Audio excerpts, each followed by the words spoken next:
The dust storm came like a punishment. Men scattered, lanterns swung, and in the center of it all, a girl stood barefoot in the mud, silent, still, facing down a stallion gone mad. The foreman yelled, "You'll scare the horses, girl." But she didn't move, didn't speak. And then, the beast bowed. Not out of fear, not out of pain. It chose her. So now the question isn't why the horse knelt. It's, who the hell is this girl? And what else will follow her? The wind came first, rising from the mesa like a broken promise, dry and sharp-edged, dragging a sheet of dust across the barren yard. Then the storm hit. Not rain, not yet. Just the kind of wind that screams down your throat and makes the horses forget their names. Iron gates rattled in their hinges, ropes slapped like whips against fence posts, and every man still outside the bunkhouse had their hats snatched off their heads and their boots driven deeper into the cracked earth. Before we reveal what made a silent girl calm a creature born of thunder, what mercy lingered in a rancher's regret, and how one bowed head rewrote the law of fear, take a moment to like this video and subscribe to the channel. These aren't just tales told under prairie moons, they're reckonings, carved from dust and memory. Your support keeps the lantern burning, the gate open, and the wild things unforgotten. One click keeps the wind at our back and the next story riding toward you. Thank you for standing your ground with us. Inside the corral, Wrath the black stallion had gone mad. He reared, massive hooves slicing the air like they meant to cut the sky itself. His eyes gleamed with something older than panic, and the white froth along his mouth looked like he'd tried to bite through a storm and lost. Lanterns on the post swung in wild arcs, casting strobe flashes of firelight over the chaos. Each time the flame hit his flanks, it made his muscles ripple like coiled snakes under obsidian skin. "Back! Get back!" A ranch hand screamed, stumbling as the stallion lunged toward the fencing. Wood cracked, men scrambled. One was down Raleigh, the youngest still clutching the halter he'd tried to throw, a boot missing, his lip torn open. The gate hadn't been opened, not officially. But Wrath was out, that much was clear. And so was she. In the center of the yard, framed in dust and firelight and all that rising panic, stood a girl barefoot in the dirt, thin arms at her sides, hair plastered to her face by the wind, mouth closed like she was holding something heavier than breath. She didn't flinch as the stallion slammed against the corral's far side. She didn't blink when he wheeled and kicked, his hooves just yards from her body. "Girl!" someone yelled, but the wind swallowed the voice. Then another, clearer, cutting through like a brand pressed to skin. "You'll scare the horses, girl." The foreman stepped into view, coat flapping, jaw tight. He didn't yell again. Just stood there, glaring past the chaos at the shape in the dust. A silhouette carved from stillness. She turned her head slightly, just enough to acknowledge him, then stepped forward. Not fast, not reckless. One bare foot after another. The stallion saw her. He froze, legs stiff, eyes wide, nostrils flaring. She stopped, maybe 6 feet from the beast. No rope, no halter, no name. Wind tore through again, this time bringing a crack of thunder with it. The lightning flash caught both of them, her face calm, his eyes shining like mirrors catching a storm. The men shouted. The foreman didn't move. Luis, near the gate, held his breath like it might change the outcome. And then Wrath lowered his head. Slow. Deliberate. Like a soldier laying down a weapon, like a king remembering he once knelt. The girl didn't move. The storm kept howling, but something else broke a silence older than the wind. And every man who saw it would remember it differently. But none would forget that in the heart of a night that tore fences and split timber, the wildest creature on the ranch bowed its head at the feet of a barefoot girl. The morning came slow and mean, dragging the last of the frost off the prairie grass like a drunk peeling off a blanket. A yellow haze hung low over the ranch, as the sun climbed up behind the hills, reluctant and raw. Out past the outer fence where the scrub brush grew thick, and the fence posts leaned like tired old men. Luis found her. At first he thought it was just another animal down, maybe a coyote too slow to crawl off before morning. But as he stepped closer, boots crunching the frostbitten ground, he saw the shape wasn't alone. There was a mare lying in the dirt, leg twisted unnaturally, foam dried at her lips. She was breathing, but barely. And curled beside her like a shadow with nowhere else to go was a girl. She couldn't have been more than 16. 17, maybe, if you counted by miles walked and not by birthdays. Dirt clung to her skin like it belonged there. Hair matted into ropes that hadn't seen water in weeks. She had no coat, just a threadbare cotton shirt and a pair of trousers cinched with frayed rope. Her feet were bare and cracked, her knees drawn up against the mare's belly like she meant to warm the animal with body heat alone. Luis crouched down. "You alive?" he asked softly. The girl didn't answer. Her eyes opened just a sliver, gray-green and watchful, but she said nothing. No flinch, no fear. Just silence, like the wind had stolen her voice and buried it in the dirt. The mare let out a shuddered breath, and Luis saw, then what the girl held clutched in her hand, a bridle. Old, rusted, the leather so dry it looked ready to crack in half. But there was something odd about it. A mark burned into the metal bit, an old ranch brand. Not their ranch. Luis touched the girl's shoulder gently. "She's got to be moved, Nina. This one's leg's bad." Still nothing. He pulled the canteen from his belt, unscrewed the top, and held it out. The girl looked at it for a long second before taking it in both hands and drinking. Slow, measured sips. Like she'd been taught water wasn't free. "She with you?" Luis turned. The foreman stood at the edge of the fence line, hands on his hips, squinting against the rising Sunday. "She's not hurting nothing," Luis said. "Horses worse off than her. We don't take in strays. She's not asking for anything. That's exactly what makes it worse." The foreman spat in the dirt and turned. "Give her an hour, then send her on." But Luis didn't. When he walked back out that evening, carrying half a loaf of bread and a blanket that smelled of old hay, she was still there, hadn't moved an inch. The mare had stopped groaning. Luis laid the blanket beside her. "Just for the night," he muttered, more to himself than to her. She took it without thanks. And when he turned to go, he heard the faintest sound behind him. Not words, not quite. Just breath shaped into something that almost carried meaning.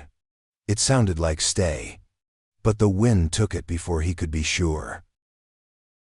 The morning after the mare was buried, the colt got loose. It wasn't one of the prized ones, just a skittish 2-year-old named Clatter, aptly, for the way his hooves sounded like dropped pans whenever he got nervous. And he was nervous now. Something had spooked him by the feed shed, and he'd torn through a loose plank in the pen, bolting into the open yard like a bullet that didn't know where to land. The ranch hands hollered, arms wide, trying to corral him without triggering a full sprint. Luis cursed under his breath. A colt in a panic could break a leg on the trough or knock a man cold. The foreman was coming, and he wouldn't ask twice if someone got trampled. And then Ella moved. No one had seen her slip through the barn doors, but suddenly she was there, stepping slow across the yard like she was walking into church barefoot. She didn't look at the men, didn't acknowledge the calls telling her to stop, just walked toward Clatter like the wind had sent her. The colt reared back at first, tail high, breath fogging in short bursts. He backed up a step, hooves slipping on the hard-packed dirt. Ella didn't flinch. She didn't raise a hand or call his name.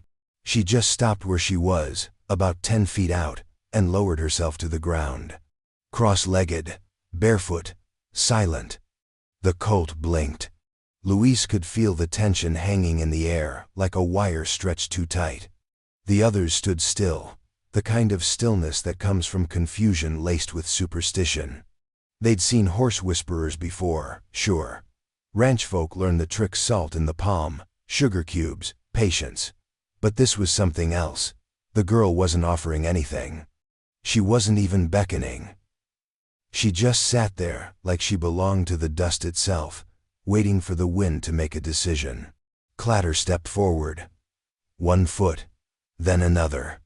Luis could hear his own heart in his ears when the colt's nose touched her knee.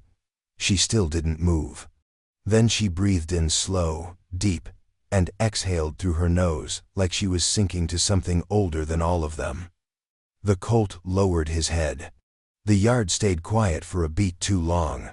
Enough of that. The foreman barked from the porch, boots striking down hard as he crossed the yard. You think we're running a circus here? The hands backed off, some with shrugs, others muttering under their breath. Luis didn't move. She calmed him, he said plainly. You saw it.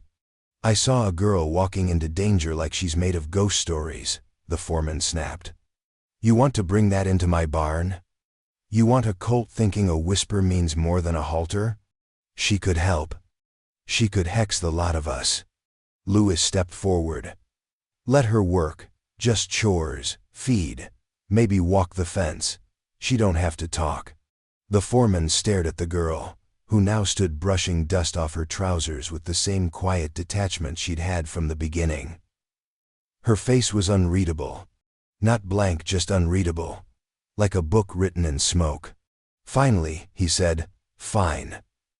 But she don't talk, she don't touch, and she don't stay long.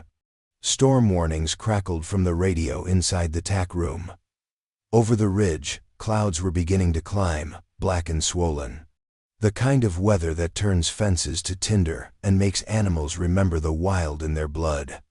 Luis glanced at the horizon. He'd seen that sky before. The girl walked past him without a word. Clatter followed 2 paces behind, calm as dusk. And in the corner of the yard, the broken gate still hung open, flapping slightly in the wind, unrepaired, unnoticed, like it was waiting for something else to walk through. By the time the second storm warning crackled through the old transistor, the sky was already crouching low, swollen with something electric and unfinished. The horses felt it first.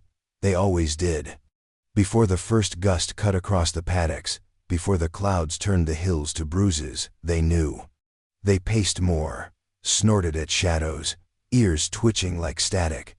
Even the quiet ones grew restless, clumping together in the far corners of the pasture, as though trying to form a single shape against what was coming. And Wrath stopped eating. Not just skipping feed, refusing it.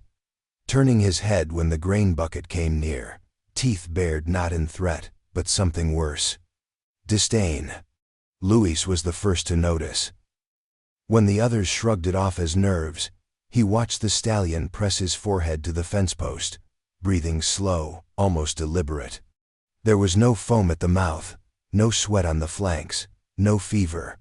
Just a stillness that shouldn't have been there. A refusal. Maybe he's feeling the change, Luis muttered, stroking his chin. But even as he said it, his fingers curled tighter. In the bunkhouse, the talk started sideways, half jokes, muttered prayers, hands knocked on wood. You see the way he looked at her? Didn't touch him, just stood there, and he near backed into the wall. Animals know. They always know. Luis tried to quiet it when he could. She hasn't done a thing but feed and clean, he told them. Y'all act like you ain't never seen a quiet girl. But fear is louder than fact, and the storm gave every whisper a mouth. When Wrath kicked his stall door that afternoon, no warning, just a single strike that cracked the wood like a rifle shot, the foreman called everyone to the yard. The horses stamped behind him. Wind tugged at his coat. The girl stood just outside the circle, hands folded, eyes low. I don't care what anyone believes, the foreman said, voice even but ironclad. I care what I can count. And I count this: Wrath won't eat. He's acting wrong. That stall's busted. And some of you look more nervous than the horses. A few eyes flicked toward Ella. Luis stepped forward. You think she's doing this with silence and dishwater? I think coincidence don't show up 3 times in the same week. She calmed Clatter. And now she's scaring Wrath. The foreman's gaze didn't flinch. If that horse dies, she's gone. Don't matter if she walks on water. No one spoke after that. That night, the wind picked up sharp and sudden, flinging grit like needles. Luis watched the bunkhouse from his cot, one eye open. He heard a creak once, maybe wood, maybe gate. In the dark, someone moved past the barn, low to the ground. A figure too tall to be Ella. At the far end of the yard, the lock on the main gate, a rusted thing chained more out of habit than necessity, gave a soft metallic groan. Not from the storm. From a hand. By morning, the gate would be found open, the ground torn. Hoofprints stamped like warnings in every direction. But that night, all anyone heard was the wind tightening its grip and the horses whispering to each other in the dark. The storm came down without mercy. It didn't build or warn, it fell, hard and fast, like the sky had split, and decided the earth deserved to drown. The first crack of thunder hit just as the lanterns blew out in the stables, plunging the world into a bruise-colored night. Horses screamed, the air smelled of metal and fear. Luis was already running before he heard the first splinter. The sound wasn't thunder, it was wood. The corral fence snapped like a bone under pressure. A sharp, awful noise that carried even over the wind. Then came the roar, hooves pounding, bodies slamming through mud, the unmistakable chaos of power unbound. Wrath had broken loose. Lightning flashed white fire, carving shadows into the yard, and for a heartbeat, Luis saw everything. The gate swinging wide, the men scattered, shouting names that vanished into the rain. The foreman wrestling with the latch on a feed shed, cursing every god he'd ever denied. And in the center of it all, the girl. Ella stood at the edge of the corral, hair whipping across her face, soaked through to the bone. She wasn't running, wasn't screaming. Just staring into the torrent as Wrath tore through the yard, wild and magnificent, his mane a black flag against the storm. "Get away from there," someone bellowed. Another flash of lightning. Wrath wheeled. For an instant, his massive body passed within arm's reach of her, and he didn't touch her. Not even close. The stallion veered, sliding in the mud, and bolted into the darkness beyond the fence. When the flash faded, the men were shouting her name. Not kindly. "She opened it," one yelled. "She was near the corral when it happened. I saw her by the lock this morning." Luis tried to speak, but the words drowned in the downpour. The storm didn't want explanations, it wanted confession or blood. The foreman shoved past 2 men, grabbed Ella by the arm, and dragged her toward the barn lights flickering in the wind. Mud clung to her feet. She stumbled once, not resisting, just moving like she was somewhere else entirely. The men circled, water dripping off their hats, off their anger. Lightning threw their faces into relief, grim, desperate, afraid. "Say something," the foreman ordered. His voice was raw. "Say you didn't open that gate." She looked at him, eyes steady, rain streaming down her cheeks, but she didn't speak. Her lips parted just enough to catch the breath between them. Then her gaze slid past him, past all of them, to the horses still penned, terrified but alive, pressing their weight against one another. Her silence made them flinch more than any shout could have. "God help me," the foreman muttered. "You'll scare the whole damn herd if you keep that up." He shook her once, hard enough that Luis took a step forward, but Ella didn't fight. She just looked again toward the pasture, to where Wrath had vanished. Somewhere in the distance, a lone whinny echoed a sound too clear, too mournful to be mistaken. The men froze. It came again. Wrath, calling through the storm. Every head turned toward the sound, every mouth shut. Even the foreman loosened his grip for a heartbeat. In that silence, something shifted. The storm still howled, but it felt smaller somehow, like the girl had drawn its fury into herself, and left only the question hanging in the air. What would you do if silence was the only truth left to you? The rain had slackened to a steady rhythm, but the sky still hung low and bruised, as if it hadn't yet decided whether to break again or hold back. The yard was half mud, half shadow, littered with broken fence rails and the echo of accusation. Lanterns swayed on rusted hooks, their light stuttering, casting trembling silhouettes across the wet ground. A gust of wind carried a sharp, metallic cry over the pasture, a sound that sent the remaining horses into a restless shuffle. Luis heard it first, then another man caught it too. Not a cry of pain, not a call for help, a challenge. Then came the thunder of hooves, not distant this time, not muted by hills or rain. It hit the earth like a drumbeat too large for the chest to hold. A shape emerged through the mist, charging straight toward the yard, the stallion, wrath. Wild-eyed, foam along his mouth. Mud splashed up his legs like war paint. His mane whipped behind him, like it was trying to keep up with the fury in his body. Men scattered. "Get back," someone yelled, voice cracking. The foreman shouted orders no one obeyed. Luis stood frozen, heart lodged behind his ribs. He'd seen wrath run before, but not like this.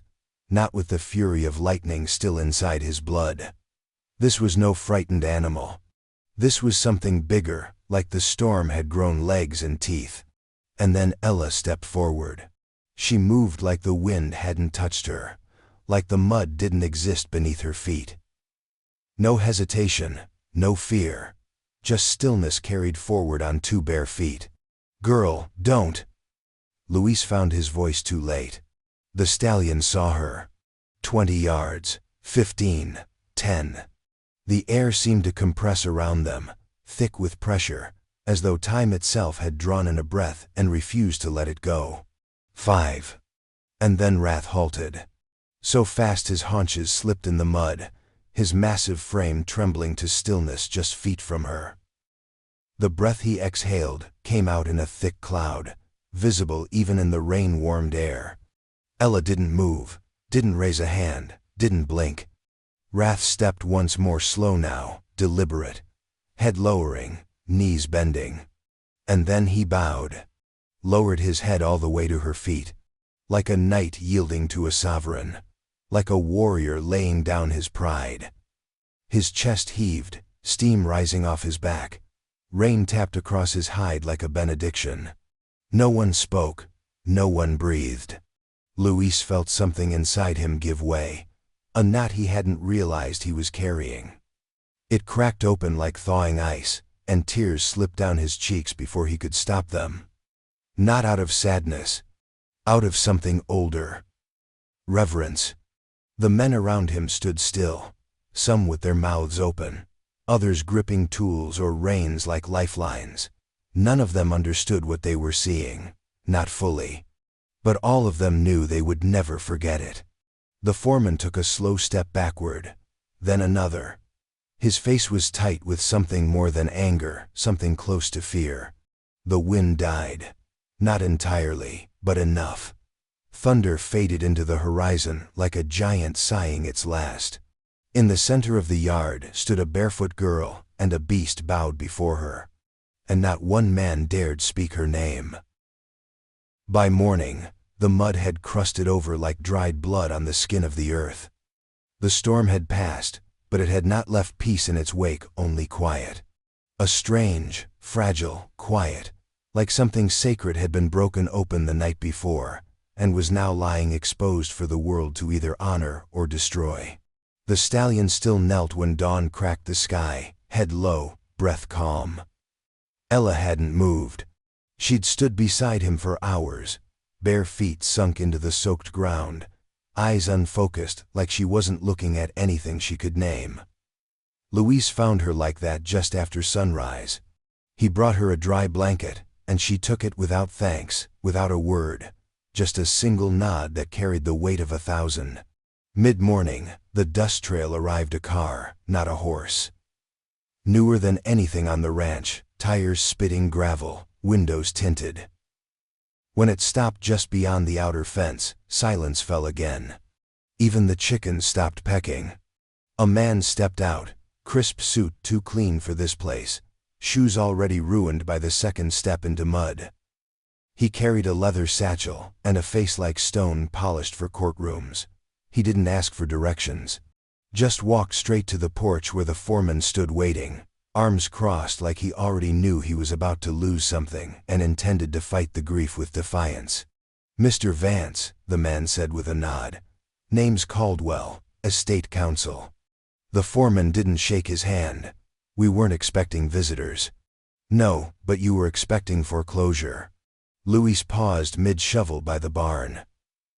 He wasn't trying to eavesdrop, but voices carried in dry air, and this one cut like a spade.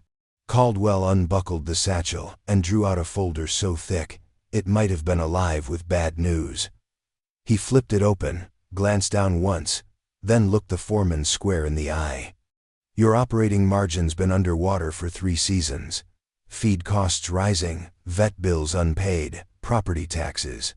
Well, we'll skip that list.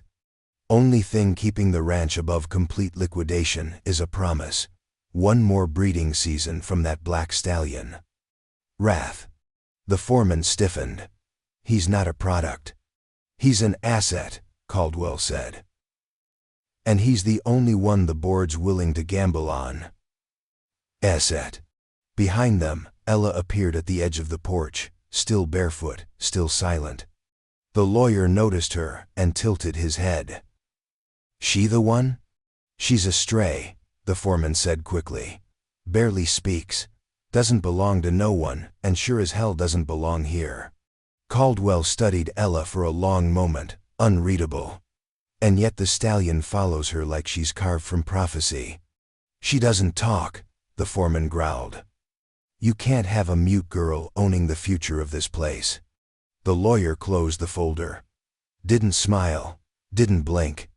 "That's why," he said quietly, "we'll let the horses decide." The words rippled through the porch like thunder returning. The foreman laughed once short, bitter. "That's not law." "No," Caldwell replied. "It's precedent. And every man on this land saw that animal kneel." He turned and walked back to his car without waiting for a reply. The folder stayed on the porch, heavy and silent as judgment. Luis looked at Ella. She didn't react, just stared out across the pasture where Wrath stood waiting still and proud. And the quiet returned, this time not fragile, but loaded. As if the land itself was holding its breath for what came next. The yard had never been so quiet, with the pens open, gates unlatched, hinges groaning, the pastures wide as prayer, but none of the horses ran. They walked, slow and hesitant, nostrils flared as if sniffing the truth in the air. Mud clung to their hooves in thick patches, tails flicking uneasily, ears tilted in every direction but never fully relaxed. Ella stood at the center of it all. The foreman had positioned the men in a wide ring around the corral, like they were guarding against a break they couldn't name. Luis stood near the barn, holding the old bridle in his weathered hands, the leather crackling when he shifted his grip. The rusted bit glinted dully beneath the morning sun, and the brand scorched into the side plate was visible now, unmistakable to anyone who'd worked these plains long enough. "She didn't come here with nothing," Luis said, voice carrying like sermon. "She came with a promise. This," he raised the bridle, letting the light hit it, "this is her bloodline's mark. Old line. Canyon stock. Older than any brand we've burned in this dirt." The men didn't argue. Some looked at the bridle, others looked at the girl. The lawyer nodded once, slow and deliberate, as if confirming something already written in a ledger only he could read. Ella didn't move. Her eyes were open, face unreadable, hands at her sides. The hem of her shirt was stained from the last 3 days of rain and mud. She looked like a statue carved from grit and silence. And then Wrath moved. The stallion stepped forward from the edge of the herd, hooves sinking into the wet ground. He didn't rush. There was no flair, no wildness now, just purpose. He circled her once, then again, and on the third pass, He stopped in front of her, dipped his head low, and bent one leg. He knelt. The breath went out of the yard. It wasn't just deference. It wasn't fear. It was reverence. One by one, the others followed. A bay mare dipped her head and folded to the ground beside him. A roan, younger and more jittery, hesitated, then sank down just behind Ella.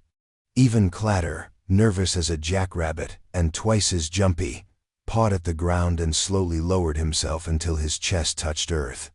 It was not a trick. It was not a show. It was judgment. The foreman said nothing. He stood stone still, face drained of anything but awe wrapped in refusal. Louis stepped forward, eyes wet. They know. The lawyer turned to him. And that's your proof? Louis nodded. They've got better sense than most men I know. The horses stayed where they were, silent and unmoving, forming a ring around the girl. Not a barrier, an oath. Caldwell closed his coat against the wind. Then I'll write it as a matter of record. The ranch's future will follow the bloodline that still commands the herd. No one cheered. No one clapped. They just stood there, staring at the girl in the center of the yard, encircled by the kneeling shapes of what men could never tame. And for the first time in days, the wind was still. The foreman left before sunrise. No farewell, no handshake. Just the groan of the old truck's engine rattling to life, and the long hiss of tires rolling over damp gravel. The porch light flickered once as he passed beneath it. The only witness to a man who'd lost his grip, not through failure, but through being outlived by something gentler than he understood. Luis watched from the barn window, arms folded, mouth tight. He didn't gloat. There was no pleasure in watching someone walk away from the only thing they ever tried to control. But there was peace in it, quiet, earned peace. By noon, the papers were signed.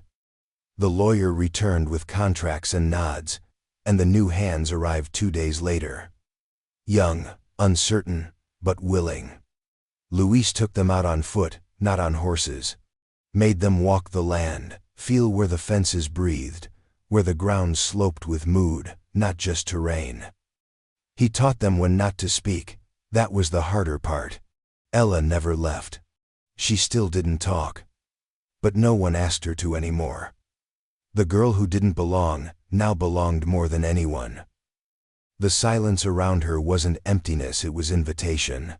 When she walked the yard, the horses moved with her like she was a tide they trusted. She still fed them before dawn and laid her hand on their shoulders without asking for anything in return. The new hands called her Miss, not out of fear or formality, but the way you nod to a star that hasn't burned out yet. Luis found her one morning kneeling in the dirt just beyond the eastern paddock. The ground was dry, wind teasing little curls of dust around her bare feet. She had a stick in her hand, and her brow furrowed in thought, as if carving something real from the land itself. When he stepped closer, he saw what she'd written. Ileana. Not spoken, not handed over, written, carved with purpose. A name made from silence and shaped by storms.